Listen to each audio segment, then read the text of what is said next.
और I think सबसे पहले जो एक इम्पॉर्टेंट चीज़ है कि आई थिंक एक बड़ा खुशी का मौका है कि आफ्टर अ लॉन्ग टाइम एक बड़ी टेस्ट टीम पाकिस्तान का टूर करने जा रही है। तो ऑब्वियसली इसमें पीसीबी को क्रेडिट जाता है, जितने भी स्टेक होल्डर्स हैं क्रेडिट उनको जाता है, और सबसे बढ़ के आप लोगों को क्रेडिट जाता है कि जिस तरीके से आप लोगों ने पाकिस्तान का इमेज बिल्ड किया, और उसके बाद जैसे स्लोली पाकिस्तान में इंटरनेशनल क्रिकेट वापस आ रही है। तो आई थिंक बड़ी खुशी का मौका है पूरे पाकिस्तान के लिए।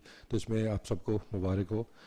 थोड़ा सा सिलेक्शन की जो अप्रोच थी हमारा बिफोर अनाउंसिंग द टीम में, थोड़ा सा उसको एक्सप्लेन करता चलूँ कि जो प्रोसीजर हमने फॉलो किए, जो मेथड्स हमने फॉलो किए हैं। तो सबसे पहले तो उसमें यही था कि लास्ट जो हमारी कंक्लूड सीरीज़ हुई है न्यूजीलैंड वाली, उसको हमने रिव्यू किया। उसके अंदर चीज़ें आइडेंटिफाई करने की कोशिश की कि कौन से ऐसे मिसिंग लिंक्स हैं, कौन से ऐसे गैप्स हैं कि जहाँ पे हमें इम्प्रूवमेंट की ज़रूरत है। तो इस बारे में जो हमारी सिलेक्शन कमेटी है उनके साथ मेरी 12 मीटिंग्स हुई। उसके बाद जब टेस्ट टीम वापस आई तो हमारे हेड कोच थे, कैप्टन थे, बाकी कोचिंग स्टाफ था, उनसे भी इनपुट लिया गया। तो सबसे कंसल्टेशन करने के बाद हम सिलेक्शन की जानिब बढ़े हैं। अब अगर मैं बोलूँ कि हमारा तरीक़ाकार क्या है सिलेक्शन का, एक तो जो आई ऑलवेज बिलीव कि जो बेस्ट अवेलेबल टैलेंट आपके पास मौजूद है, डेफिनेटली उसमें जो डोमेस्टिक की परफॉर्मेंस है वो ज़्यादा वज़न रखती है। वो किस तरह की परफॉर्मेंसेस हैं, किन कंडीशंस में हुई है, हमने इन सारी चीज़ों को मद्देनज़र रखा है। It's not only stat base कि किसने रन ज़्यादा किया हम उसको रख लेते हैं। तो उसमें सारी चीज़ों को कि जो रिक्वायरमेंट है पाकिस्तान टीम की, जो रिक्वायरमेंट है इंटरनेशनल क्रिकेट की, कि टेस्ट क्रिकेट जिस तरीके से खेली जा रही है, तो ऑब्वियसली हमने वो चीज़ें आइडेंटिफाई की हैं कि हम थोड़ा सा जो हमें गैप एक नज़र आ रहा है, हम थोड़ा सा पीछे रह रहे हैं, किन वजूहात की वजह से रह रहे हैं। तो हमने कोशिश की है कि वो सारे जितने भी एरियाज़ थे वो आइडेंटिफाई करें और स्लोली उस जानिब बढ़ें ताकि बाकी दुनिया के साथ हम उस तरीके से चल सकें। उसके बाद जो चीज़ें मद्देनज़र रखी गई हैं कि आई ऑलवेज बिलीव कि आपको सर्टन टाइप के प्लेयर्स चाहिए होते हैं फॉर सर्टन रोल्स, ठीक है। तो मेरी कोशिश यही है कि हम जो भी सिलेक्शन करें वो रोल बेस करें, कि जब वो लड़का टीम में सिलेक्ट होता है तो उसका रोल क्या है, कौन सी टीम की रिक्वायरमेंट है, कि अगर कोई ओपनर है या कोई मिडिल ऑर्डर है, किस तरह की बैटिंग रिक्वायर है हमारी करंट टीम के अंदर जहाँ पे भी स्पेस क्रिएट होती है। तो ये सारी चीज़ों को मद्देनज़र रखते हुए हम सिलेक्शन का जो प्रोसीजर था उसको हमने फॉलो किया है। तो ऑब्वियसली जो कोई हमारा सिलेक्शन का पैनल है तो उसमें फर्स्ट हैंड जो इन्फॉर्मेशन है आपको वही मिलती है। आपको पता है हमारे रीजनल जो हेड्स हैं वही हमारे नेशनल सेलेक्टर्स भी हैं। तो जिन इन्फॉर्मेशन हमारे पास आती है वो सिर्फ स्टैट्स नहीं आते हैं, किन कंडीशंस में रन हुए हैं, ओपोनेंट्स क्या थे, किस तरीके से इन्होंने परफॉर्म किया है, कितना प्रेशर था, कंडीशंस क्या बैटिंग के लिए साजगार थी, क्या बॉलिंग के लिए साजगार थी। तो ये सारा प्रोसीजर हमने फॉलो किया है कि सिर्फ स्टैट बेस। फिर मैं कहूँगा कि वो तो आसान काम हो जाता है कि आप स्टैट्स देखते हैं कहते हैं यहाँ जिसने परफॉर्म किया है तो अंडर प्रेशर कितनी परफॉर्मेंसेस थी, उसके बाद मैच विनिंग परफॉर्मेंसेस कितनी थी। तो ये सारी चीज़ें हमने कंसिडर की हैं। तो सबसे पहले मैं फिर अनाउंस करता हूँ जो हमारा 20 रुकनी स्क्वाड है अगेंस्ट साउथ अफ्रीका सीरीज़ के लिए। तो उसमें स्टार्ट करूँगा Babar Azam captain, Mohammad Rizwan vice captain, Abid Ali, Imran Bhatt, Azhar Ali, Fawad Alam, Sarfaraz Ahmed, Faheem Ashraf, Yasir Shah, Shaheen Shah Afridi, Abdullah Shafique, Agha Salman, Saud Shakeel, Kamran Ghulam, Mohammad Nawaz, Noman Ali, Sajid Khan, Hasan Ali, Haris Rauf and Tabish Khan. तो ये हमारा 20 रुकनी स्क्वाड है जो कि बबल का हिस्सा होगा। टेस्ट मैच जैसे नज़दीक आएगा तो इसमें से 16 प्लेयर्स अनाउंस किए जाएंगे जो कि ड्रेसिंग रूम का हिस्सा होंगे। लेकिन हाँ, बाबर आजम, मोहम्मद रिजवान, आबिद अली, इमरान भट्ट, अजहर अली, फवाद आलम, सरफराज अहमद, फ़हीम अशरफ, यासिर शाह, शाहीन शाह आफरीदी, अब्दुल्ला शफीक, आगा सलमान, सऊद शकील, कामरान गुलाम, मोहम्मद नवाज़, नोमान अली, साजिद खान, हसन अली, हारिस रऊफ़ एंड ताबिश खान। इस पे आपके सामने लिस्ट है कि जो प्लेयर्स इंक्लूड हुए हैं और कुछ प्लेयर जो एक्सक्लूड हुए हैं जो लास्ट हमारी टेस्ट टीम थी न्यूजीलैंड से जो वापस आए हैं। तो I will quickly jump on to the players जो कि टीम का हिस्सा नहीं बन सके हैं। अगर मैं स्टार्ट करता हूँ शान मसूद से, ऑब्वियसली इनकी पास में परफॉर्मेंसेस रही हैं, बैक टू बैक इन्होंने 100 किए थे, लेकिन करंट फॉर्म को देखते हुए उनकी जो थोड़ी सी जो टेक्निकल इनको मसाइल चल रहे हैं, वी हैव डिसाइडेड कि उनको अभी टेस्ट क्रिकेट से थोड़ी सी ब्रेक चाहिए। तो उनके स्टैट्स पे अगर आप देख सकते हैं तो वो इतने कोई सेटिस्फैक्ट्री नहीं है अगर आप उनकी लास्ट फ्यू इनिंग्स देखते हैं। लेकिन शान मसूद अप्रूवन प्लेयर है, ऑब्वियसली उन्होंने पास में परफॉर्मेंसेज हमें दी हुई हैं। तो एक चीज़ मैं साथ साथ ये भी मेंशन करता चलूँ कि जितने भी हमारे प्लेयर्स जो टीम का स्क्वाड का हिस्सा नहीं है, हम उनके लिए फॉलो अप प्लान्स बना रहे हैं कि उन्होंने इसके बाद करना क्या है। NHPC का जो हमारा कोचिंग स्टाफ है, they are working on it obviously with the consultation of the जो हमारी टॉप मैनेजमेंट है, पाकिस्तान टीम का कोचिंग स्टाफ है, और उसमें जो रीजनल कोचेज़ हैं, इन सारों ने मिलकर इनके लिए एक प्लान्स बनाने हैं। आइदर वो अपने रीजनल कोचेज़ के साथ रीजनल अकेडमीज़ में, या फिर NHPC लाहौर में इनको बुलाया जाएगा, इनके जो भी मसाइल हैं वो हल करेंगे। तो ऑब्वियसली जब वो डोमेस्टिक में दोबारा वापस आते हैं, वो अपनी परफॉर्मेंस से प्रूव करके they can make a come back to the team. Next अगर आप देखते हैं Haris Suhail, middle order batsman हमारे, इनके भी स्टैट्स अगर आप देखते हैं कि जितना उनमें टैलेंट है, जितनी उनमें एबिलिटी है, तो ये स्टैट्स उस तरह आपको वो नज़र नहीं आते हैं, और उनके भी कोई टेक्निकी मसाइल आपको नज़र आ रहे हैं, तो जिन पे काम होने वाला है। तो ऑब्वियसली इनके लिए भी फॉलो प्लान्स बने हैं, और उसके बाद डोमेस्टिक का हिस्सा बने, and they can make a come back to the Pakistan team. Mohammad Abbas जैसे वो आए थे और एकदम से उन्होंने इम्पैक्ट डाला था इंटरनेशनल क्रिकेट में, पाकिस्तान को मैचेस जिताए, लेकिन वही फिर बात आ जाती है कि करंट फॉर्म को अगर हम देखते हैं कि जिस तरीके से उनको मैं कहूँगा कि थोड़ा सा वर्कआउट कर लिया गया है कि बाकी टीमें जिस तरह उनके अगेंस्ट खेल रही हैं, और जिस तेज़ी से उनका जो स्ट्राइक रेट है वो ऊपर की जानिब जा रहा है, तो ऑब्वियसली आपका जब एक नए बॉल का बॉलर होता है तो आप एक्सपेक्ट करते हैं कि वो नए बॉल से विकेटें लेके दे, बेहतर स्ट्राइक रेट के साथ बॉलिंग करे। तो वो कुछ एरियाज जहाँ पे मिसिंग नज़र आ रहे हैं, तो अगेन उनको वर्कआउट कर लिया गया है, कुछ प्लान्स उनके अगेंस्ट जो बने हैं, तो वहाँ पे थोड़ा सा उनको काम करने की ज़रूरत है कि अब उन्होंने क्या काम करना है, कौन से प्लान्स लेके आने हैं काउंटर अटैक करने के लिए। तो उनके लिए भी आगे फॉलो अप प्लान्स इसी तरह के बनाए गए हैं। उसके बाद इमामुल हक हैं जी, ऑब्वियसली उनके आप स्टैट्स देखते हैं तो उनके टैलेंट को वो जस्टिफाई नहीं करते हैं जिस तरह का उनमें टैलेंट है, लेकिन आई फील कि रेड बॉल के लिए मे बी अभी वो रेडी प्रोडक्ट नहीं है। ऑब्वियसली वो इंजरी का भी शिकार है फिलहाल, लेकिन अगर हम देखते हैं तो मेरा जो एक है कि हम रेड बॉल कम खेल रहे हैं, चाहे वो डोमेस्टिक क्रिकेट है चाहे वो इंटरनेशनल क्रिकेट है, तो जिसकी वजह से इंपॉर्टेंस हमारी डोमेस्टिक क्रिकेट की ज़्यादा हो जाती है। तो ये सारे वो प्लेयर हैं जो कि आके डोमेस्टिक में खेल रहे हैं, रेड बॉल का ज़्यादा यूज टू होंगे। उसके बाद जो भी टेक्निकी इनके मसाइल हैं, स्ट्रॉन्ग परफॉर्मेंसेस देते हैं डोमेस्टिक क्रिकेट में, दे कैन बी रिकन्सिडर्ड। उसके बाद शादाब खान है जी और नसीम शाह है, obviously both not available for the selection के, दोनों फिटनेस के मसाइल इनको हैं, तो ये दोनों उसका हिस्सा नहीं है। उसके बाद हैं जी सुहेल खान एंड जफ़र गौर। सुहेल खान, एक जो चीज़ मैं शुरू में थोड़ी सी मेंशन करना चाह रहा था कि जो अप्रोच है हमारी वो है हॉर्सेस फॉर कोर्सेस, कि हमने सिचुएशन कंडीशंस के हिसाब से सिलेक्शन करनी है। तो जो बेस्ट सूटेबल कंडीशंस के लिए होगा और जो प्लान्स बन रहे हैं होम सीरीज़ के लिए, वी बिलीव कि सुहेल खान को वो कंडीशन ज़्यादा सूट नहीं करेंगी, हम दूसरे ऑप्शंस की जानिब गए हैं। बट ऑब्वियसली सुहेल खान भी एक सीज़न कैंपेनर है और वो हमारे प्लान्स का हिस्सा रहेंगे। जफ़र गौर, उन्होंने डेब्यू किया न्यूजीलैंड में, आप कह सकते हैं कि थोड़ा सा उनके साथ कि एक मैच खेल के एकदम से वो उनको ड्रॉप किया जा रहा है, लेकिन उसके ऊपर ये है कि आई बिलीव कि उनको थोड़ा सा ओवर टाइम चाहिए अभी डोमेस्टिक क्रिकेट में रेड बॉल के साथ, तो स्पेशली बॉलिंग के ऊपर उनके काम होने वाला है। बाय नो मीन्स के वो बिल्कुल साइड पे हो रहे हैं, वो हमारे पार्ट ऑफ द प्लान्स है। इवन वाइट बॉल में भी वो प्लान्स का हमारा हिस्सा है, तो वो यंगस्टर हैं, प्लेंटी ऑफ टाइम उनके पास है कि वो दोबारा अपना लोहा मनवा सकें। उसके बाद जो इंक्लूजन है टीम के अंदर, हसन अली, उसकी परफॉर्मेंस आपके सबके सामने है कि जिस तरीके से उन्होंने डोमेस्टिक में एक इंजरी के बाद कम बैक किया है और जिस तरह उन्होंने अपनी टीम को लिफ्ट किया, and I think that is something वो मिस्ड इन पाकिस्तान टीम के। हमें इस तरह का एक कैरेक्टर चाहिए जो टीम को आके लिफ्ट भी करे। तो हसन अली ने सारे खाने टिक किए हुए हैं, जब आप उनकी देखते हैं परफॉर्मेंस देख लिया उनकी बॉलिंग की भी, और उसके साथ साथ जो एक अच्छी चीज़ नजर आ रही है, he has improved his batting also, और बाकी फील्डिंग में और एनर्जी में तो वैसे भी उनका हसन अली। तो वी आर होपिंग कि वो बहुत ज़्यादा एनर्जी टीम के अंदर लेके आएंगे, और वही विनिंग परफॉर्मेंसेज जो हमें काज़म ट्रॉफी में नज़र आई थी वो हमें टेस्ट सीरीज़ में भी नज़र आएंगी। उसके बाद सऊद शकील, वन ऑफ दोस्त के जो प्रॉपर एक पैथवे से आए हैं, अंडर 19 से सिस्टम के थ्रू आए हैं, और हर उन्होंने मरहले पे परफॉर्म किया हुआ है। और अगर आप उनकी डोमेस्टिक की परफॉर्मेंस भी देखते हैं 19-20 की भी, उसके बाद 20-21 की भी, तो आपको वो स्टैट्स उसके जो नज़र आ रहे हैं कि उनकी जो प्रोग्रेशन रेट है वो आपको बहुत अच्छा नज़र आ रहा है कि वो डे बाय डे इम्प्रूव कर रहे हैं। और जैसे मैंने पहले बात की थी कि हमने चीज़ें फिगर आउट करनी है कि हमने किस स्टाइल की क्रिकेट खेलनी है, किस ब्रांड की क्रिकेट खेलनी है। ऑब्वियसली उस पर हमारा एक नेशनल फ्रेमवर्क भी बन रहा है। तो अगर हम देखते हैं तो जो मॉडर्न क्रिकेट आप कहते हैं ना कि थोड़ा सा हमने बैट्समैनों को बेहतर स्ट्राइक रेट से खेलना है, तो Saud is one of those कि वो वैल्यू ऐड करेगा उस सेंस में भी।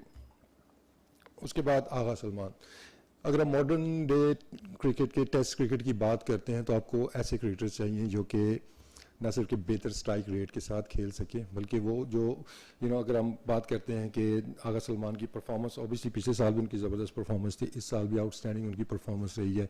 उनका जो प्लस पॉइंट है कि वो साथ में थोड़ी बॉलिंग भी कर लेते हैं, ऑफ स्पिन बॉलिंग भी कर लेते हैं। तो हमें इस तरह के आगे चल के क्रिकेटर्स ज़्यादा उनकी रिक्वायरमेंट है। सऊद को भी प्लस पॉइंट यही जाता है कि he can ball left arm spin part time अगर ज़रूरत पड़ती है। तो आगा सलमान के भी स्टैट आपके सामने हैं। डोमेस्टिक में आपने देखा होगा कि जिस तरीके की वो क्रिकेट खेलते हैं कि आप वो स्कोर बोर्ड चलाना उनको आता है, टेल एंडर के साथ बड़ी ज़बरदस्त वो बैटिंग करते हैं। तो इज़ वन ऑफ दोज के हमें आगे चल के इस तरह के प्लेयर्स की और ज़्यादा ज़रूरत होगी।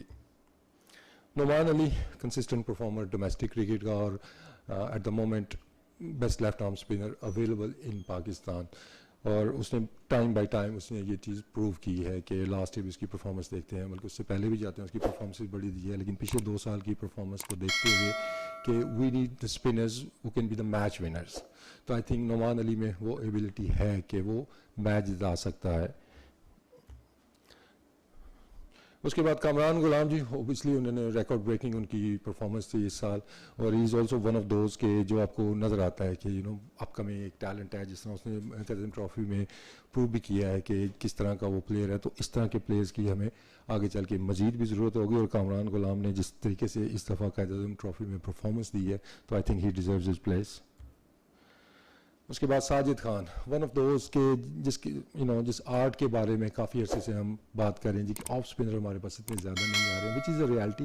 अभी भी अगर आप देखते हैं तो आपको इतने ज़्यादा ऑफ स्पिनर नज़र नहीं आ रहे हैं, लेकिन उस अगर आर्ट को किसी ने ज़िंदा रखा हुआ है डोमेस्टिक क्रिकेट में भी, तो टॉप पे नाम उसमें साजिद खान का आता है कि जिस तरीके से उन्होंने पिछले साल परफॉर्म किया था, और इस साल भी वो बेस्ट बॉलर हुए हैं, कायद-ए-आज़म ट्रॉफी के टॉप परफॉर्मर थे, और जिस तरह उनकी फॉर्म लगी हुई है, तो उनकी भी जो सिलेक्शन है कि एक और मिलती है, ऑप्शन मिलता है कैप्टन को, कोच को, जब वो टीम बनाएंगे कि आइदर वो किस कॉम्बिनेशन के साथ जाना चाहते हैं, do they need off spinner, do they need a left arm spinner. उसके बाद ये ताबिश खान, अगर उनकी परफॉर्मेंस आप पिछले 5 साल की देखते हैं, कंसिस्टेंट परफॉर्मर वो रहे हैं। उससे पहले डिबेट होती थी कि शायद वो जो बॉल्स का डिफरेंस है, पिचेस का डिफरेंस है, शायद उस वजह से उनकी ज़्यादा परफॉर्मेंस है, लेकिन लास्ट 2 साल में अगर हम देखते हैं कोकोबरा बॉल के साथ भी, इन कंडीशंस के अंदर भी जिस तरह वो कंसिस्टेंटली परफॉर्म कर रहे हैं, तो I think he deserves a spot in the 20 man squad, और जो उनकी परफॉर्मेंसेज रही है।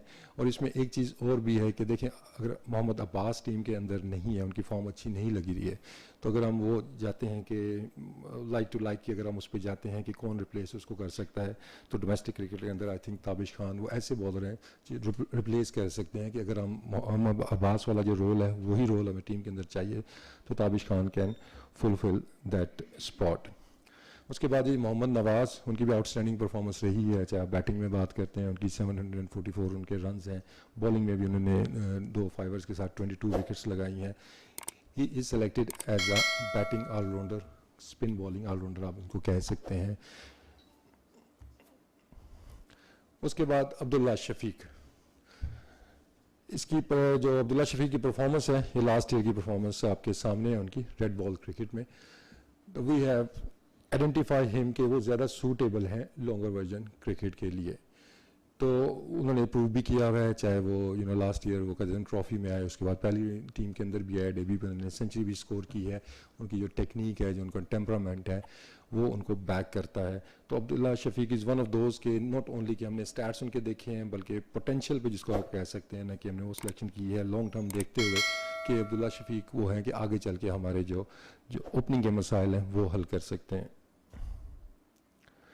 उसके बाद हारिस रऊफ, ऑब्वियसली शायद आप लोगों ने भी रियलाइज़ किया होगा कि हमारे रेड बॉल क्रिकेट में फास्ट बॉलर के जो ऑप्शंस हैं वो कोई इतने ज़्यादा नहीं है कि वो जो एक चीज़ एग्रेशन पेस की आप बात करते थे तो बहुत ज़्यादा नाम आपको रेड बॉल में नज़र नहीं आ रहे हैं, लेकिन ऑन द अदर साइड अगर आप वाइट बॉल में देखते हैं तो आपको उस तरह की बॉलिंग एक लाइनअप नज़र आती है।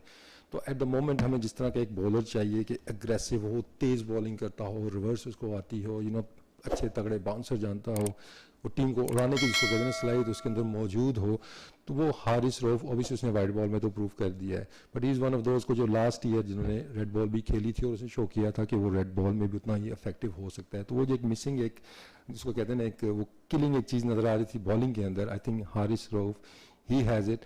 तो हम कोशिश कर रहे हैं कि जितने भी हमारे वाइट बॉल के बॉलर्स हैं या अगर वो रेड बॉल में भी यूज़फुल हो सकते हैं तो हम उनको आहिस्ता आहिस्ता रेड बॉल की तरफ भी रागिब करेंगे। तो हारिस रऊफ से बड़ी उम्मीदें हैं कि वो आके रेड बॉल में भी वही एग्रेशन, वही पेस और वही वो किलिंग इंस्टिंक्ट जो होता है वो टीम के अंदर लेके आएंगे।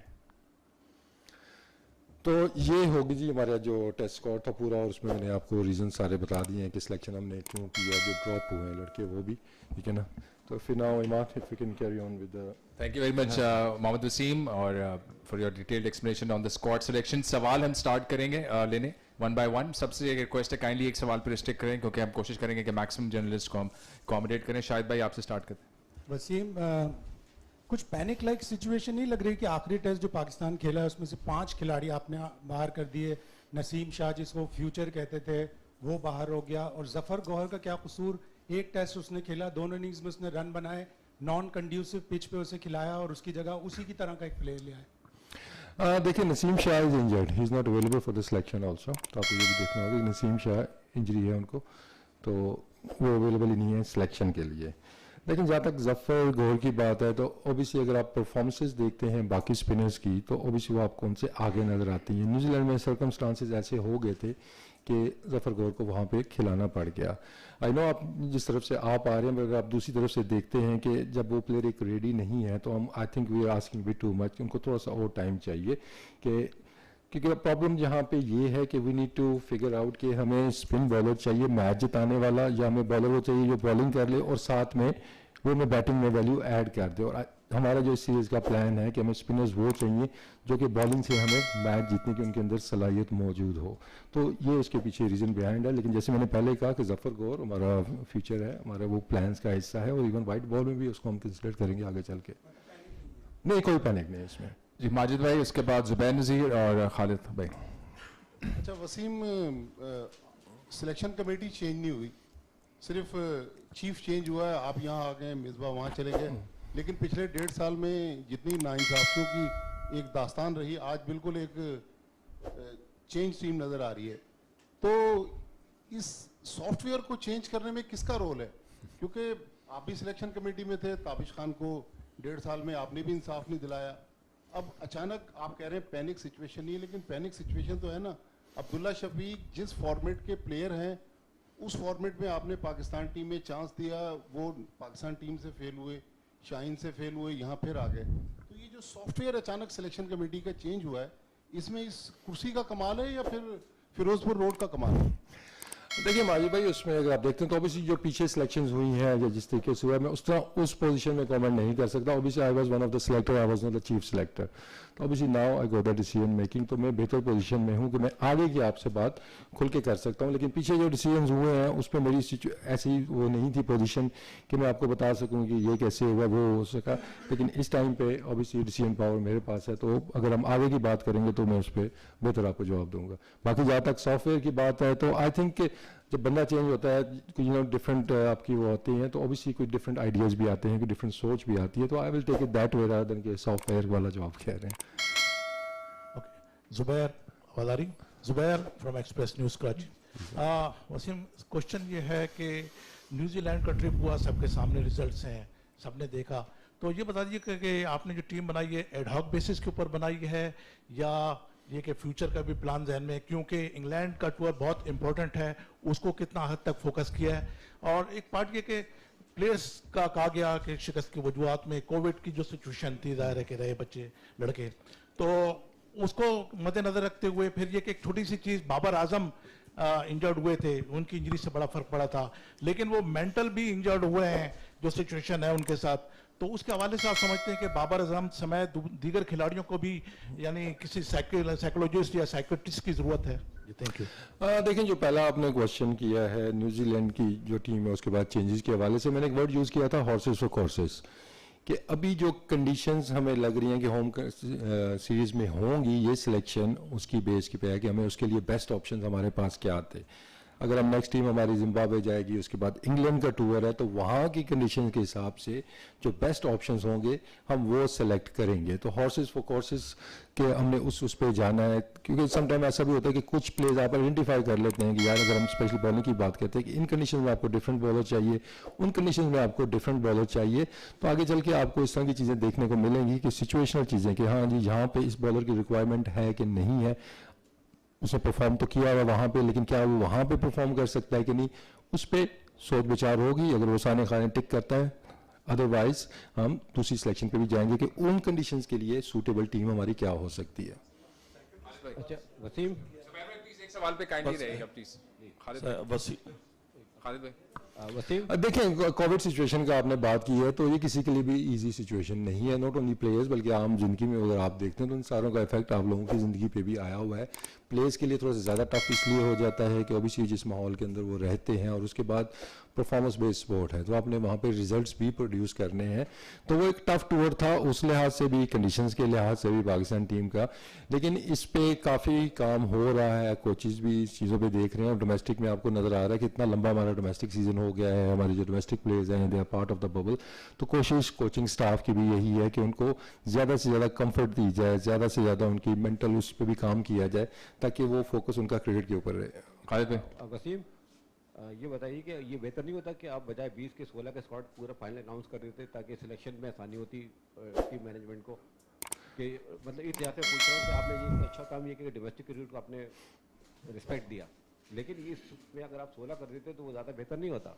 देखिए खालिद भाई, अगर इसमें हम देखते हैं नॉर्मल सर्कमस्टांसेस होते तो ऑब्वियसली हमने 16 के स्क्वाड की तरफ ही जाना था, लेकिन देखते हुए कोविड सिचुएशन को, उसके साथ कुछ रूल्स आईसीसी के भी जो आ गए हैं, जैसे कंकशन का रूल भी है, तो आपको रिप्लेसमेंट स्क्वाड के अंदर चाहिए होती है। जैसे मैंने पहले कहा है कि 16 का स्क्वाड ही टेस्ट मैच में जाएगा इस 20 रुकनी स्क्वाड के अंदर में से, तो ये सारे सिनारियों को देखते हुए थोड़े बैकअप पे हमने प्लेयर रखे हैं। अच्छा वसीम, मेरा सवाल आपसे ये कि जो भी नया चीफ सिलेक्टर आता है उसकी ज़ात को बड़ा तनकीद का हदफ बनाया जाता है। आप ही के साथी क्रिकेटर्स कह रहे हैं कि जी 100 वनडे हों, 100 टेस्ट हो, 300, आप कितना समझते हैं कि एक बहुत एक्सपीरियंस आदमी ही चीफ सिलेक्टर बन सकता है? देखिए, अब ये डायरेक्ट रिलेटेड मेरे से सवाल है तो थोड़ा सा ऑकवर्ड है मेरे लिए उसका जवाब देना, लेकिन इसको मैं सिंपली यही कहूँगा कि उस रोल की रिक्वायरमेंट क्या है, किस तरह का नॉलेज आपके पास होना चाहिए डोमेस्टिक क्रिकेट का, जो भी रिक्वायरमेंट है आप सारों को पता है कि सिलेक्शन के आपको एक मरहले से गुजरने के लिए कि आपको किन चीज़ों की ज़रूरत है, तो वो मेरा फोकस अपनी उन चीज़ों पे है कि मेरे पास कितनी इन्फॉर्मेशन है, कितनी फर्स्ट हैंड मेरे पास इन्फॉर्मेशन है, तो वो मैं सेटिस्फैक्ट्री हूँ कि मेरे पास डोमेस्टिक क्रिकेट है चाहे जूनियर क्रिकेट है, वो सारी मेरे पास इन्फॉर्मेशन मौजूद है। मेरे जो सिलेक्टर्स हैं माशाल्लाह उनके पास नीचे से लेके ऊपर तक सारी उनके पास इन्फॉर्मेशन वो मौजूद है।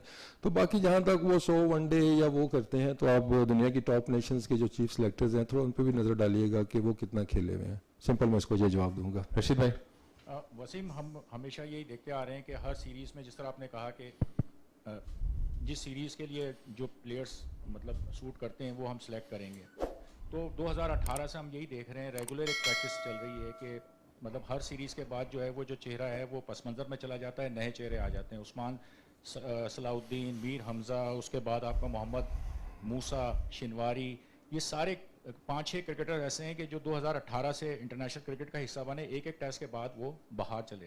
तो अब आपकी सोच क्या रहेगी कि मतलब आप जिस तरह कह रहे हैं कि जनूबी अफ्रीका के खिलाफ वो खिलाड़ी खेलेंगे कि जो कंडीशन को सूट करते हैं, तो क्या फिर जब नई कंडीशन आएंगी तो ये खिलाड़ी भी उन्हीं के साथ हम नजर आएंगे कि वन टेस्ट मैन?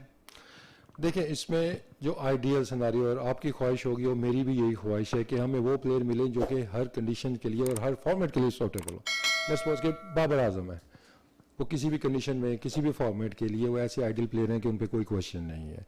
तो हमारी कोशिश यही है कि हमने जो लड़के सिलेक्ट किए हैं वी होपिंग कि ये इस तरह खेलें कि वो जो डाउट्स थोड़े से आपके जहन में आते हैं ना कि वो वहाँ खेल सकेंगे नहीं खेल सकेंगे, तो ये चीज़ को मद्देनज़र रखते हुए ये सिलेक्शन की गई है। मैंने पहले भी थोड़ा एक्सप्लेन किया था कि नॉट उनके स्टैट्स, उनकी जो टेक्निक है, वो बैकफुट पे अच्छा खेलते हैं, कट शॉट किसको मारनी आती है, पुल शॉट किसको मारनी आती है, स्कोरिंग एरियाज उनके क्या हैं, स्पिन को कितना अच्छा खेलते हैं, फास्ट बॉलिंग को कितना अच्छा खेलते हैं। फिर वो चीज़ जब आप कंपेरिजन करते हैं तो ये बेस्ट लॉट अवेलेबल है कि जो कि किसी भी कंडीशंस के अंदर खेल सकती हैं। That's the worst case scenario. मैंने आपको बोला कि कोई इसमें आइडेंटिफाई चीज़ हो जाती है कि यार जो है ये शायद उन कंडीशंस के लिए नहीं है, तो प्रेफरेबली यही लड़कियां हैं। लेकिन अगर हम सिचुएशनल चीज़ कोई देखते हैं कि यार वहाँ की कंडीशंस के लिए ना हमें डिफरेंट टाइप का कोई प्लेयर चाहिए, तो फिर उन लाइंस के ऊपर हम सोचेंगे। बाकी जहाँ तक आपने कुछ लड़कों का जिक्र किया है, ये लिस्ट काफ़ी बड़ी हो जाएगी, इसमें कुछ और नाम भी उसमें ऐड हो जाते हैं। अब इसका ये है कि ऑब्वियसली ये तो 20 लड़के हमारे हो गए, इसके बाद T20 की बात आएगी, उस पर भी हम करेंगे। उसके बाद हम एक पूल ऑफ प्लेयर्स बना रहे हैं जिसके अंदर इस तरह के प्लेयर्स भी हैं, कोई अपकमिंग टैलेंट भी है जिनके ऊपर पूरा साल काम होगा। अब वो बिल्कुल जैसे एक खेल के आप कह रहे हैं ना कि वो साइड पे हो जाएंगे, दैट्स नॉट गोना हैपन। जिस तरीके से भी काम चल रहा है, ऑब्वियसली आपको कुछ दिन में उस पर अपडेट भी आपको एक आ जाएगी कि हर लड़के की ट्रैकिंग हो रही है कि उसका प्रोग्रेशन रेट क्या है। अगर आपने मूसा की बात की है तो मूसा साल पहले किधर था, अभी मूसा कहाँ पे है, कितनी इंप्रूवमेंट आई है। जब वो क्राइटेरिया वो मीट करेगा, डोमेस्टिक में आएगा, प्रूव करेगा, तो he will get back into the team. तो कोई भी लड़का उस तरह सिस्टम से बाहर नहीं जाएगा। तो ये चीज़ डेफिनेटली मेरे जहन में है कि किसी प्लेयर के साथ ये ना हो कि यार इसने एक मैच खेला और ये सिस्टम से गायब हो गया। They will be part of the system. अब वो उनके ऊपर है कि वो कितना इम्प्रूव करते हैं, जो क्राइटेरिया है उसको मीट करते हैं, वो टीम में वापस आते हैं। तो कोई भी प्लेयर निगलेक्ट नहीं होगा, that I can assure you.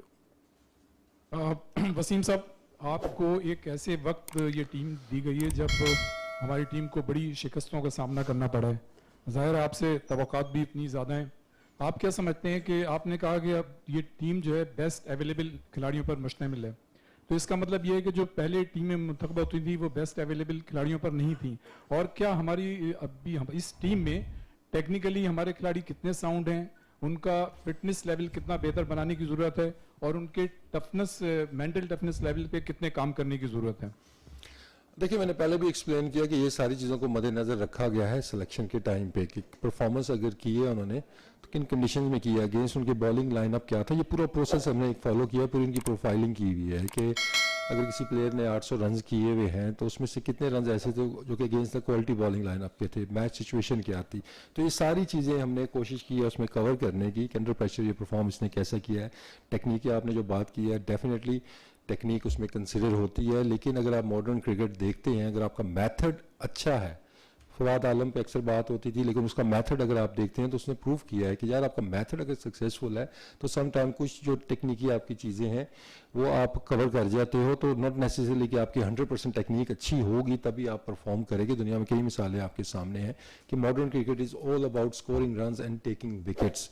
तो उसमें उनके अपना मेथड और टेक्निक वो चल रही है। तो I think we should carry that on कि ठीक है यार, इसको खेलना आता है, इसको रन्स करने आते हैं, ठीक ना, लेट्स पिक हिम। वहाँ पे अगर कोई वो फंसता है उस चीज़ पे, फिर आप सोचते हैं कि यार टेक्निकल मसले इसके ऐसे चल रहे हैं, जो किस तरह का माहौल चल रहा है। लेकिन ये सारी चीज़ें फील्डिंग का एक्सपेक्ट भी हमने उसमें कंसिडर किया हुआ है कि जैसे इमरान भट्ट है, is a brilliant slip fielder, जो कि हमें एक प्रॉब्लम नज़र आया न्यूजीलैंड के अंदर कि स्लिप का फील्डर हमारे पास।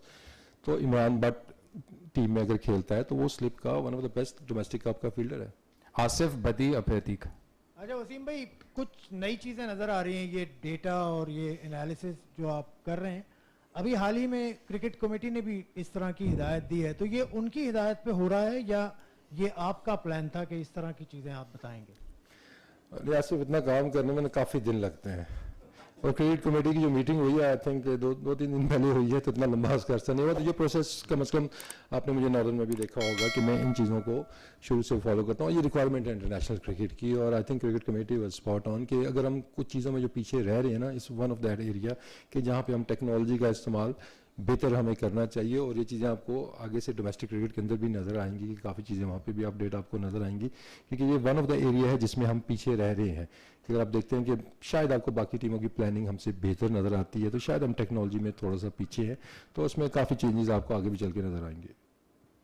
वसीम भाई, ये बताइएगा 20 रुकनी स्क्वाड तो आपने ऐलान कर दिया और इसमें से 16 का इंतखाब आपने करना है। ऐसा तो नहीं कि जब आप 16 करने का ऐलान करने जाएं तो कुछ जो मेरिट पे आए वो बाहर हो जाएं और जिनकी कोई पर्ची हो वो ऊपर आ जाए और वो खेल जाए, और 4 फास्ट बॉलर 4 स्पिनर के साथ आप जो है आपने इसमें ऐलान किया है। तो लगता तो यही है कि आप 3 स्पिनर के साथ और 2 फास्ट बॉलर के साथ जो हैं वो टेस्ट सीरीज़ खेलेंगे। तो अगर रिजल्ट वैसे नहीं आते, अगर हम तो समझ रहे हैं कि साउथ अफ्रीका हल्की टीम है शायद और हम जीत जाएं और हमारा वो पीछे वाला इम्पैक्ट जो है ना बढ़े, अगर रिजल्ट खुदा ना खासा न्यूजीलैंड वाले आते हैं तो फिर आप कहाँ खड़े? देखिए आपने जो पहली बात की है, थोड़ा सा मैं तो उसी पे अभी चल रहा हूँ कि आपने वर्ड एक यूज़ किया है कि वो वाले प्लेयर टीम के अंदर हैं। आपको लग रहा है कि इस टीम के अंदर कोई ऐसा प्लेयर है जिसको आप जस्टिफाई नहीं कर सकते, या किसी की परफॉर्मेंस पे या किसी के उस पर आपको कोई डाउट है, ये नहीं है। दूसरी बात ये है कि 16 का स्क्वाड ऑब्वियसली जब कंडीशन सामने आएंगी, पहला टेस्ट मैच इधर है, कंडीशन सामने आएंगी कि बेस्ट अवेलेबल, फिर मैं ये यूज़ करूँगा कि best available resources according to those conditions वो पिक होंगे, और उसके बाद कैप्टन ने और कोच ने मिलके प्लेइंग 11 उस हिसाब से खिलानी है। सिलेक्शन कमेटी का काम हमने कर दिया है कि उनको सारे अवेलेबल रिसोर्सेज दे दिए। आप कह रहे हैं जी 3 स्पिनर्स 2 फास्ट बॉलर्स, अगर वो कहते हैं जी कि हमने 2 स्पिनर्स 1 ऑलराउंडर से जाना है, चाहे हमें पेसर चाहिए चाहे हमें स्पिनर चाहिए, आप इस 20 स्क्वाड के अंदर देखेंगे आपको सारे ऑप्शंस मौजूद है कि ये तीसरा हमने मीडियम पेसर खिलाना है, ऑलराउंडर जो बैटिंग कर सके, फिर मशरफ आपके पास मौजूद है। आपने स्पिन ऑलराउंडर के साथ जाना है जो बैटिंग में अच्छा हो, साथ थोड़ी बॉलिंग कर सके, आपके पास नवाज मौजूद है, आगा सलमान मौजूद हैं। तो जितने भी ऑप्शंस अवेलेबल हो सकते हैं डिफरेंट सिनारियो के, वो सारे हमने 20 के स्क्वाड के अंदर रखे हैं। वसीम, मोहम्मद आमिर फास्ट बॉलर जिनके बारे में मिसबा ने कहा कि मेरे लिए दरवाजे खुलें, परफॉर्मेंस दिखाएं, वैसे चीफ सेलेक्टर आप भी ये कहना चाहेंगे कि अगर परफॉर्मेंस दिखाएं उनके लिए दरवाजे खुलें? और जब आपने टेस्ट डेब्यू किया था तो उस वक्त ज़्यादा मुश्किल बाउंस हुई थी या आज सवालात में आपकी डेब्यू है आप भी? नहीं आंसर को नहीं, कभी मैं भी इस तरह बैठा हूँ आप लोगों के साथ भी। देखें उसमें आमिर का जाता है, आई कैन नॉट कॉमेंट क्योंकि he is not available for the selection. तो अगर वो सिलेक्शन के लिए अवेलेबल होते तो देन मैं उस पर कमेंट कर सकता था। He has taken the retirement, so obviously उस पर कमेंट मैं नहीं कर सकता। नहीं, एक बंदा रिटायर है तो उस पर मैं क्या फीचर उसका बयान करूँ। शोएब जट, एहसान और एहसान भाई। अस्सलाम वालेकुम वसीम, ओवरऑल आपने जो है बड़ा स्मार्ट कार्ड खेला कि 2-3 परफॉर्मर्स जिनके लिए काफ़ी अरसे से बात हो रही थी, नुमान हो, ताबिश हो, उनको आपने स्क्वाड में शामिल कर लिया, तो तारीफ तो आपकी बनती है। अब 16 जब आप करने जाएंगे, बदी भाई ने सवाल पूछा, आप उसको शायद जवाब नहीं दिया, क्या आपके दौर में पर्ची चलेगी या आप बिल्कुल पर्ची नहीं चलने देंगे, रिजाइन कर देंगे अगर पर्ची जैसा प्रेशर आया? दूसरे बताइएगा कि आप खुद नॉर्दर्न के हेड कोच थे और अभी भी वो प्रैक्टिस जो आप करके आए वो चल रही है कि मेकशिफ्ट ओपनर्स के साथ हम, जैसे आपके पास नासिर नवाज करते रहे, सरमत भट्टी करते रहे ओपनिंग, अगर हम वनडे की बात करें तो यहाँ पे इसरारुल्लाह हमें जो है वो कीपिंग करते हुए नजर आ रहा है। तो मेकशिफ्ट ओपनर, मेकशिफ्ट कीपर्स हम अगर नीचे ही उनको चांस देते रहेंगे कि मेरी टीम जीत जाए और इस तरह तजर्बात करते रहेंगे, तो पाकिस्तान को जो मटेरियल मिलना है, ना रेगुलर ओपनर्स मिलेंगे ना रेगुलर कीपर्स मिलेंगे। इस पे आपकी आई है कि आप एज अ चीफ सिलेक्टर, ये सारे कोचेस आपके ही सिलेक्टर हैं, इनको कहें कि भाई रेगुलर लोगों के साथ जाओ ताकि पाकिस्तान को मटेरियल मिल सके, और पर्ची का भी जवाब दीजिएगा। देखें इसमें जो आपने एरिया आइडेंटिफाई किए हैं, डेफिनेटली इस पे मैंने लास्ट ईयर भी इधर बैठ के बात की थी आप लोगों से। कुछ एरिया हमने आइडेंटिफाई किए हैं कि जिसमें वो शॉर्टेज है, जिसमें हमें थोड़ी सी स्पिनर्स की, अगर हम देखते हैं कि बैकअप स्पिनर्स हमारे पास उतने ज़्यादा मौजूद नहीं है। फास्ट बॉलिंग का रेड बॉल में देखते हैं हम इशू चल रहा है, तो उसके साथ साथ ओपनर्स का भी। अगर इस साल भी आप ओपनर्स की परफॉर्मेंस देखते हैं डोमेस्टिक क्रिकेट में, तो आपको कोई ऐसा एक्स्ट्रा ऑर्डनरी ओपनर आपको नज़र नहीं आया है। इसके अपोजिट लास्ट ईयर हमने देखा था सारे ओपनर्स ने परफॉर्म किया था, इमरान बट जिसमें टॉप स्कोरर थे। इस साल हमें दूसरी तरफ नजर आया कि मिडिल ऑर्डर बैटिंग में आपको सारे रन्स नजर आए हैं, तो ओपनर्स ने उसमें परफॉर्म नहीं किया है। फोकस डेफिनेटली हमारा स्पेशलिस्ट के ऊपर है, और ये चीज़ हम अंडर 19 से स्टार्ट कर रहे हैं कि वहाँ से हम स्पेशलिस्ट से आएँ ताकि ऊपर हमारे पास रेडी प्रोडक्ट आए, और जो रीजनल कोचेज़ हैं फिर उनके पास भी ये हेडेक ना हो। क्योंकि देखें आपने सम टाइम होता है कि आपने स्पेशलिस्ट ओपनर खिलाए हैं, और जिन कोचेज़ की आप बात कर रहे हैं कि उनके जहन में भी यही बात होगी कि हमने 3-3, 4-4 मैचेस खिलाए हैं, इनको 5-5, 6 इनिंग्स, 8 इनिंग्स दी हैं, अगर वो परफॉर्म नहीं कर रहे हैं, सम टाइम ये प्लेयर के साथ इंसाफ़ी हो जाती है। उसकी डेवलपमेंट का एक प्रोसेस है, वो रुक जाता है कि आप फेलियर पे खिलाते जाते हैं, तो उसमें एक वो सोच आ जाती है कि चलें 1-2 मैचेस हैं, हम मेकशिफ्ट के साथ जाते हैं। तो डेफिनेटली ये इंप्रूवमेंट का एरिया है, और ये हमारे जेन में है कि हमने ओपनर्स आगे तगड़े प्रोड्यूस करने हैं। नॉट ओनली ओपनर्स, जो इंटरनेशनल क्रिकेट की रिक्वायरमेंट है कि ओपनर्स रन्स करने जाते हैं, ज़्यादा सर्वाइवल मूड पे नहीं जाते हैं, और यही आपको स्क्वाड के अंदर नजर आएगा, और यही मैसेज है कि हमने एग्रेसिव क्रिकेट खेलने हैं। कीपर का मैं भूल गया। देखें पर्ची इसमें फिर मैं वही कहूँगा कि बेस्ट अवेलेबल स्क्वाड, ठीक है ना, उसका जवाब दे आपके सामने मैं हूँ। मैंने आपसे कहा है ना जी कि कंसल्टेशन होगी, कोच से हुई, कैप्टन से हुई, सिलेक्शन कमेटी से हुई, एंड ऑफ द डे आपने सवाल मेरे से करना है। आई कैन अश्योर यू कि कोई भी चीज़ ऐसी नहीं होगी कि जिसको मैं जस्टिफाई ना कर सकूँ, जिसका मैं आप लोगों को लॉजिक ना दे सकूँ। एहसान भाई यार, हाँ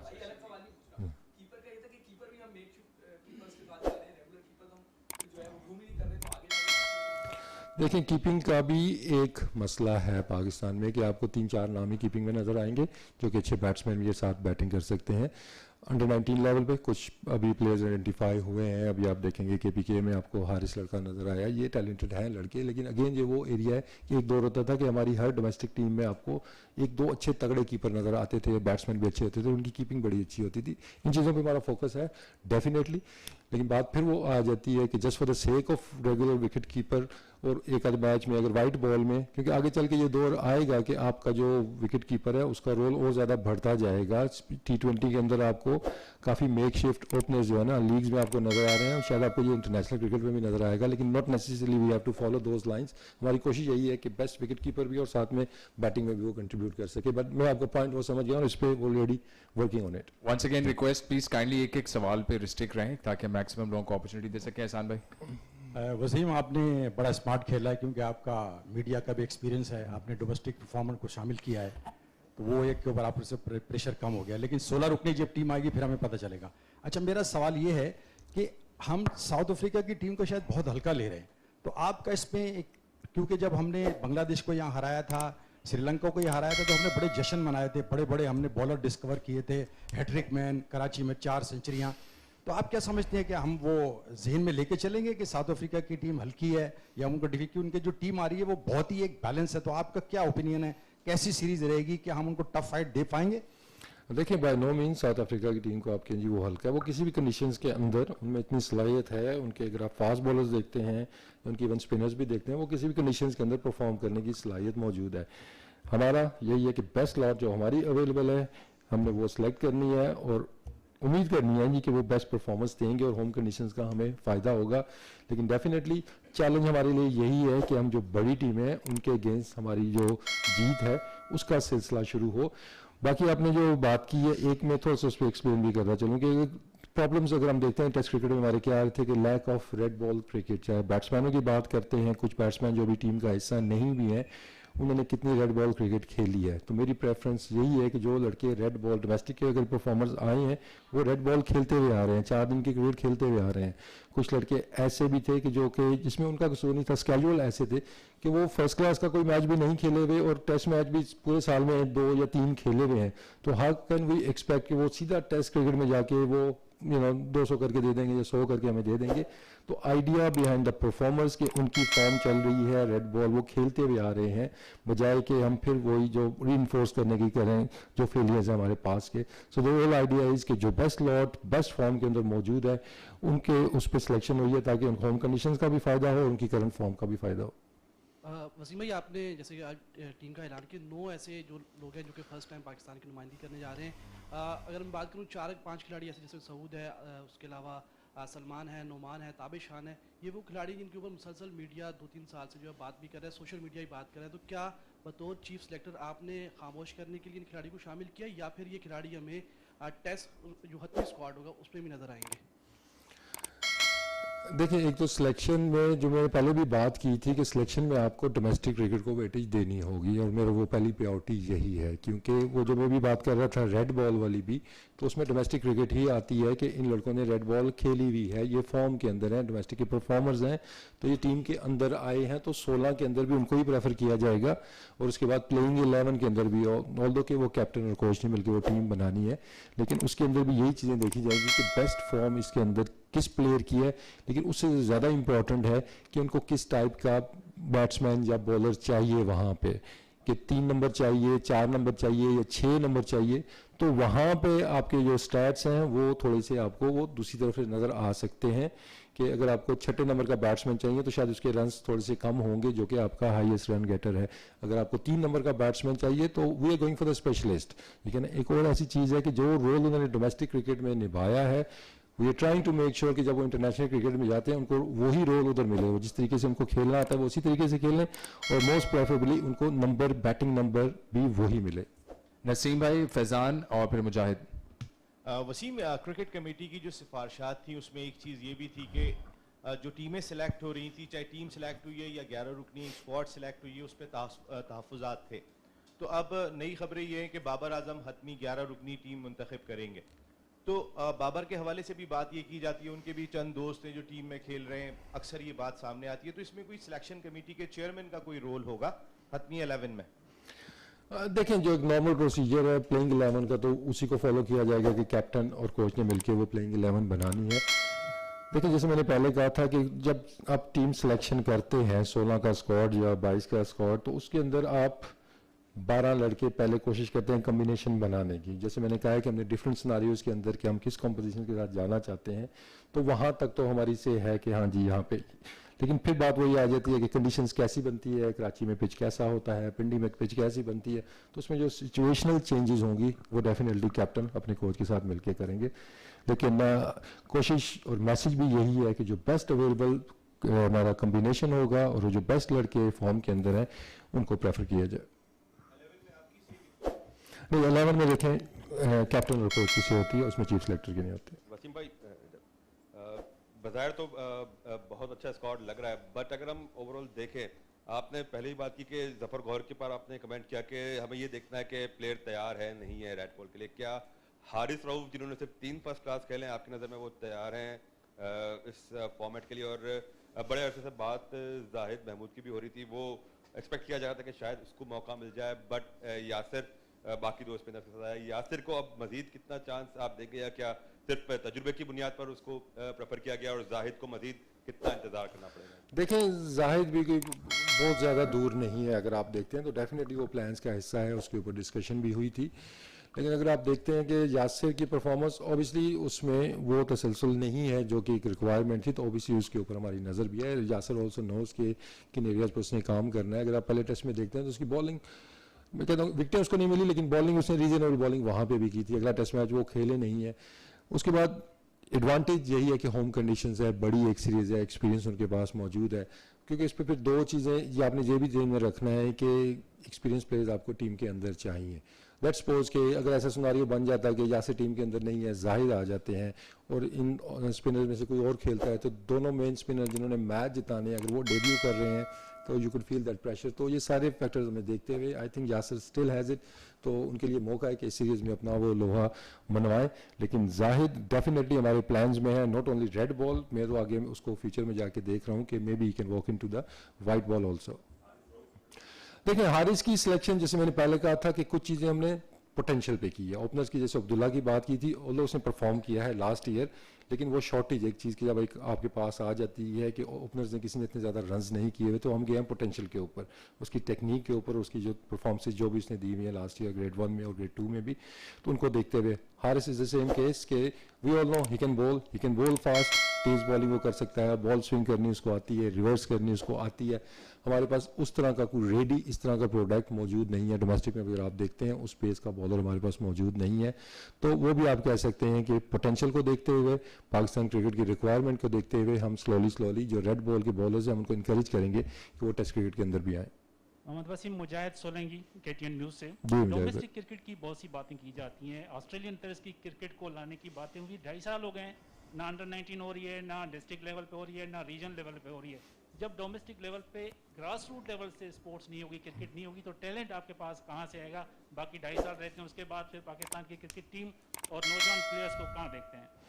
देखिए अगर चीफ सेलेक्टर में उस पर कमेंट नहीं कर सकता, लेकिन इतना मैं कह सकता हूँ कि जो आपने बात की उसकी बड़ी वैल्यू है और आई एम श्योर उसके ऊपर काम हो रहा है, और होपफुली इस साल आपको ये चीज़ें नज़र आएंगी। कुछ सर्कमस्टांसेस ऐसे थे इस साल, तो कोविड की वजह से उसकी पेशरफ नहीं हो सकी है, लेकिन आई एग्री कि हमारा जो एक मिसिंग लिंक आपको उस पूरे स्ट्रक्चर के अंदर नज़र आता है तो वो वही है, और आई एम श्योर कि इस साल वो चीज़ें आपको होती हुई नज़र आएंगी। ओके जी, लास्ट 4 क्वेश्चंस, मुजम्मिल, इबाद, अजीम और फिर लास्ट जावेद। क्विक काइंडली कर लें।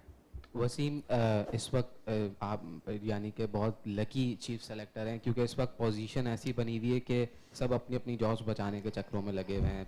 मिसबाह उल वकार उसको ऑलरेडी सेकंड चांस नहीं है उनके पास, साउथ अफ्रीका लास्ट चांस है।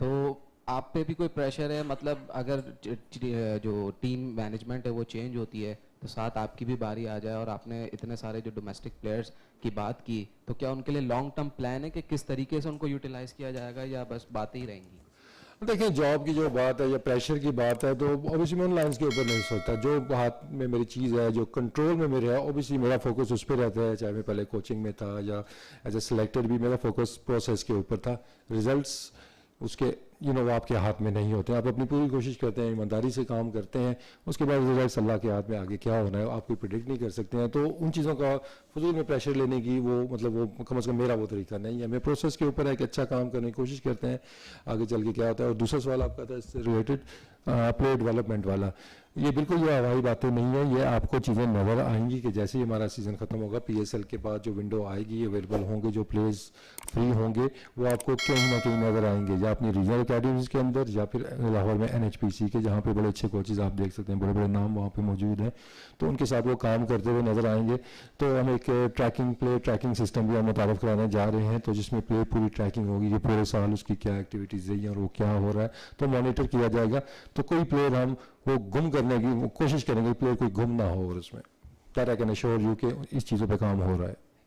वसीम भाई, सबसे पहले तो आपको मुबारकबाद कि Thank आप you. सिलेक्टर बने, और कितना कॉन्फिडेंट हैं आप अपनी टीम को लेकर, क्योंकि टीम अगर जीतेगी तो सारा क्रेडिट आपको जाएगा, अगर शिकस्त होगी तो सारा शिकस्त का मलबा आपके ऊपर जाएगा, तो कितने कॉन्फिडेंट हैं। और यही सिंपल सा सवाल मैंने साबिक चीफ सिलेक्टर से भी किया था, तो उन्होंने कोई खातिर खा जवाब नहीं दिया था। ये आपसे उम्मीद है कि कोई जिम्मेदारी लेंगे आप जैसे शिकस्त की या जीत की।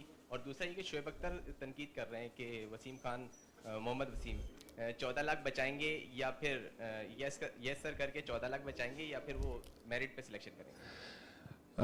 देखिए, जहाँ तक शोएब की बात है, शोएब मेरा दोस्त है, आप देखते भी रहते हैं कि हम इकट्ठे ही होते हैं हर टाइम, तो उसकी बात का मैं क्या उस पर कमेंट करूँ, उस पर वो शोएब है।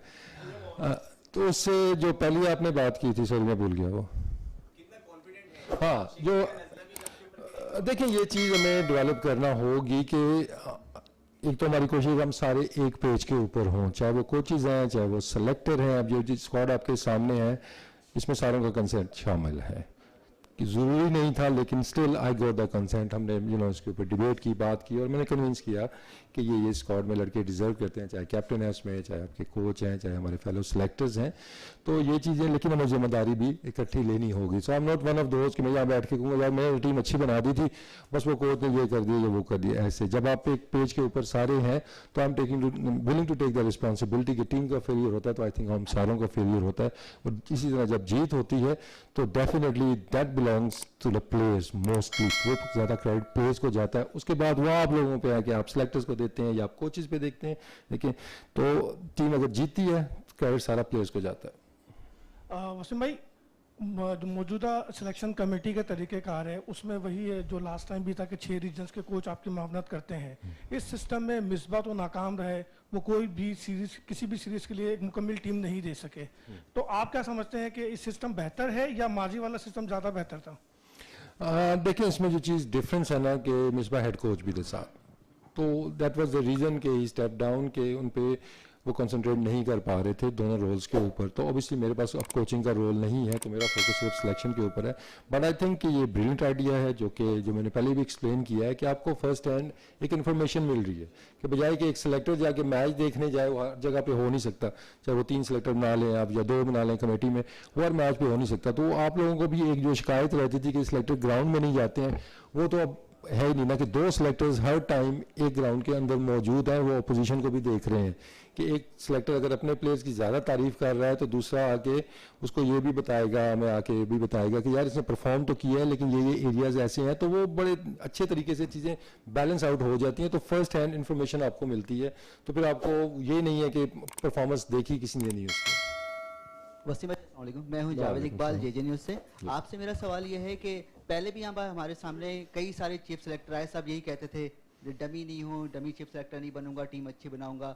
और अक्सर ये होता था कि 1-2 खिलाड़ी भी मसला होता रहा, वो अहल होते थे, कभी उनको मौका मिलता रहा, नहीं मिलता रहा, या प्लेइंग 11 में वो नहीं खेलते थे, लेकिन वो खामोशी से अपनी नौकरी पूरी करते थे चीफ सेलेक्टर। कुछ कप्तान के खिलाफ या टूर सिलेक्शन कमेटी के खिलाफ कुछ नहीं बोलते थे। तो आप भी वैसी खामोश रहेंगे, अपनी नौकरी पूरी करेंगे, या कुछ बोलेंगे जब आपकी फेवरेट टीम और मेरिट वाली टीम नहीं खिलाई जाएगी?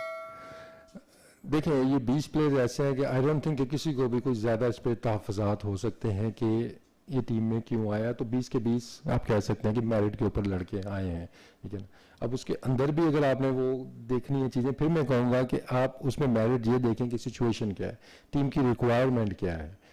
अगर उसके अगेंस्ट चीज़ें जाती हैं तो definitely then I can step in कि यार लेकिन अगर आप देखते हैं ओवरऑल टीम का जो कंपोजिशन बनता है, तो बाकी जो बात रही है जी कि वो डमी वाली बात आप कर रहे हैं, मुझे नहीं पता कि आप उसका मतलब उसमें क्या है आपको, और आपको रिफ्लेक्शन आपको मेरी सिलेक्शन में शायद उसकी वेरी क्लियर नज़र आ रही होगी कि ये टीम किसने बनाई है।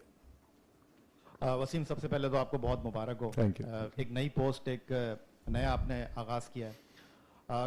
कुछ साल पहले मैं सेनेट की स्टैंडिंग कमेटी में था, वहाँ पर 35 मिनट की ब्रीफिंग दी थी पाकिस्तान स्क्वाश फेडरेशन ने, और 35 मिनट की जो उन्होंने ब्रीफिंग दी थी उसके बाद लोग सवाल ये कर रहे थे कि यार आप इतना जो है वो दिखा रहे हैं स्क्रीन के ऊपर, इतना अगर आप काम कर रहे हैं तो पाकिस्तान स्क्वाश में इतना पीछे क्यों है? तो आपने जो बात की कि मैं बड़ा काम करके आया हूं, तो ये तो आपने कट पेस्ट कर दिया, क्योंकि अब वेबसाइट पे हम जाएं तो वो चार्ट भी हमें, ग्राफिक भी हमें दिखाई देगी, क्योंकि आपने ये नहीं बताया कि ये जो प्लेयर यहाँ पर परफॉर्म कर रहे हैं उन्होंने किस नंबर पर परफॉर्म किया है। आपने अपनी गुफ्तगू में कहा कि हम ये भी देखेंगे उनका परसेंटेज रेट क्या है कि टीम की कारकर्दगी में, आपने ये भी नहीं बताया कि उनकी टीम की जीत में क्या रेट है।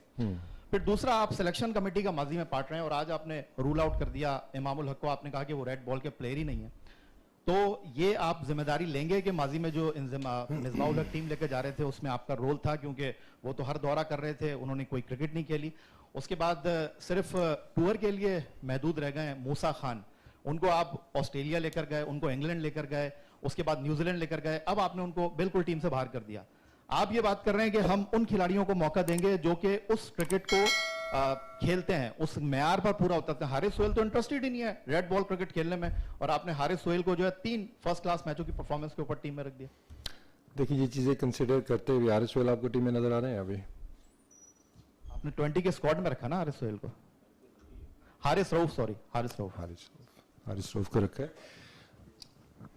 मैंने 2 चीज़ें आपको बताई हैं, एक परफॉर्मेंस, करंट परफॉर्मेंस, और साथ में जिन चीज़ों में आप लैग करते हैं, आपको परफॉर्मेंस नज़र नहीं आते, then you go for the potential.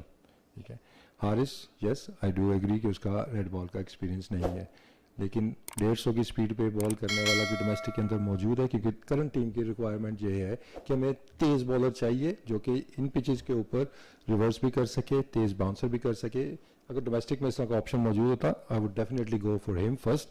बाकी जो आपने पहले बात की थी वो मैं थोड़ी सी भूल भी गया, अगर आप मुझे दोबारा वो कर सकें कि ये जो आपके सामने जो स्टैट्स आ रहे हैं ये आप लोगों के लिए आए हैं, ठीक है ना। अगर आपको चाहिए तो आप यहाँ पे बैठ जाए, आपको सारे स्टैट्स मिल जाएंगे, उसका स्ट्राइक रेट क्या है, उसका बैटिंग नंबर क्या था, सारे स्टैट्स आपको मिल जाएंगे उस पर। वसीम, वो तो हमारा काम है, वो तो हम स्टैट्स निकालते हैं जिस तरह आपने कहा कि लेकिन they are part of the selection process also. मैं आपको बताना चाह रहा हूँ कि वो चीज़ें सारी हमने मद्देनजर रखी हुई है, कि ये नहीं है कि हमने सिर्फ देखा जिसने 800 रन कर दिए तो हमने इसको, वो किस तरह खेल रहा है, किस स्ट्राइक रेट से खेल रहा है, कौन से नंबर पे खेल रहा है, टेल के साथ कैसे बैटिंग कर रहा है, तो हम उन सारी डिटेल्स के अंदर गए हुए हैं। अगर आपको चाहिए तो आपको डिटेल्स भी मिल जाएंगी।